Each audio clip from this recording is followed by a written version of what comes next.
C'est un trésor bien caché depuis plusieurs dizaines d'années. Nous sommes au département de biologie des facultés de Namur, d'immenses armoires métalliques, de vieilles fardes en papier et à l'intérieur, un fabuleux herbier. Plusieurs dizaines de milliers de planches au total, les plus anciennes datent du début du 19e siècle. La collection a été réalisée grâce à l'intervention des différents professeurs de botanique qui se sont succédés et qui ont pratiqué, de par le monde, une série d'échanges avec leurs collègues, avec d'autres institutions similaires. Nous avons décidé de sauver cet herbier puisqu'il constitue quand même un patrimoine scientifique très important, et au niveau régional surtout, puisque ces herbiers maintenant n'ont plus grande utilisation. Il fallait le revaloriser et donc permettre une consultation facile et ordonnée. L'herbier des facultés rassemble donc des plantes venues des quatre coins du monde. C'est un trésor scientifique mais aussi historique, car des pans entiers de cet herbier ont été réalisés par de grands noms de la botanique. On songe notamment au père Auguste Bellinck, professeur aux facultés vers 1850. On songe également à François Crépin, le premier directeur du Jardin botanique national. La présence d'un herbier tel que celui-ci est importante, à la fois au niveau patrimonial, mais au niveau scientifique également. Parce que, dans beaucoup de cas, les herbiers de dimension moyenne ont été légués à de grosses institutions, des jardins botaniques nationaux, etc. C'est une centralisation. Mais cette centralisation, elle n'a pas que des avantages. D'une part, on perd le patrimoine local, donc la consultation sur place dans la région devient difficile, il faut aller ailleurs. Et d'autre part, le fait de rassembler d'énormes collections qui atteignent plusieurs millions d'unités pose des problèmes de gestion, mais aussi de financement, qui ne sont pas toujours directement liés à l'apport des collections locales. Les supports sont parfois très anciens, parfois fort abîmés, parfois les échantillons ne sont même pas collés, et donc on en profite pour faire un démontage et un remontage sur un support moderne. On va bien sûr conserver l'ensemble des informations qui sont liées au spécimen, donc on va découper les étiquettes originales et les recoller sur le support moderne.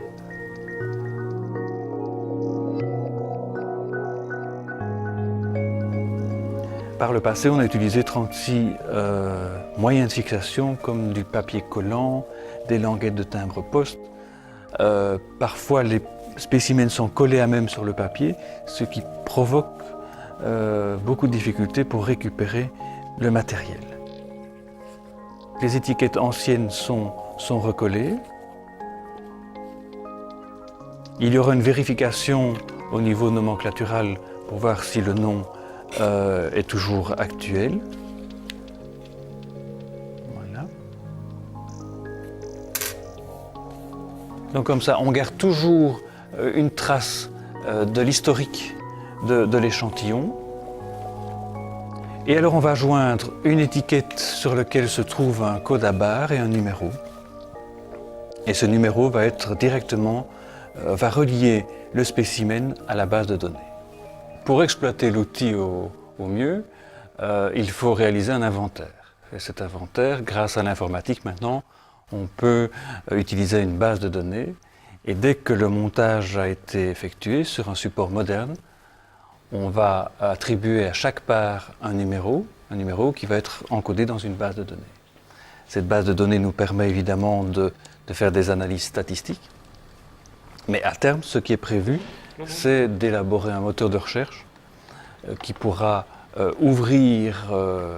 donner accès à cette base de données et faire des recherches, notamment via Internet, donc en accès direct. C'est un travail de bénédictin, sûrement parce qu'en plus de l'encodage, La nomenclature, c'est-à-dire les règles qui fixent le nom des plantes, évoluent dans le temps. Et lorsqu'on a affaire à des spécimens anciens, les noms changeaient. En un siècle, les noms changent. Donc il faut vérifier l'adéquation de tous les termes, donc vérifier dans d'autres bases de données. Et ça prend du temps. L'encodage uniquement au niveau dactylo, c'est pas encore trop long, mais tout ce qui entoure cet encodage représente beaucoup de temps.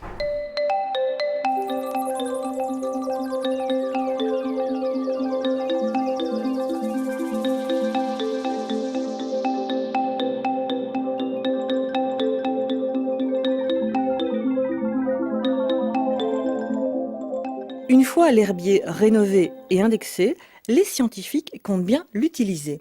Il y a deux pôles. Tout d'abord, il y a le patrimoine au niveau historique. Donc le fait de voir les liens qui se sont créés dans les réseaux entre botanistes au XIXe siècle, ça c'est important. Ça reste historique, mais on peut donner une dimension scientifique actuelle encore à cet herbier, notamment dans des perspectives de biologie moléculaire.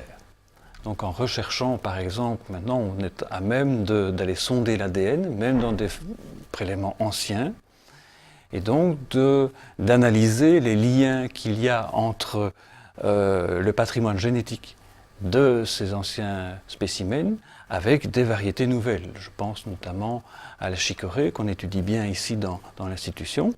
Nous avons des spécimens qui datent d'un siècle et demi, donc il serait intéressant de voir un petit peu le lien qu'il peut y avoir entre le génome de ces plantes anciennes et un génome actuel.